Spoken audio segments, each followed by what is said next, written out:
How to download and install WhatsApp Business. Want to get WhatsApp Business up and running? Here's how you can quickly download and install it.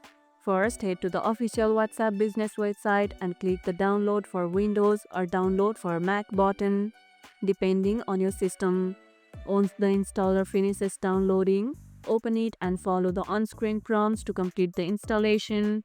When installation is done, open WhatsApp Business from your programs list or desktop shortcut. You'll see a QR code on the screen, ready for account setup. Always download from the official WhatsApp site to avoid fake or unsafe versions. Tried installing before? Tell us how smooth it was in the comments below. And that's how you can download and install WhatsApp Business. And if this video helped, hit the like button, share it, subscribe, and leave a comment. Thanks for watching, and I'll see you in the next one.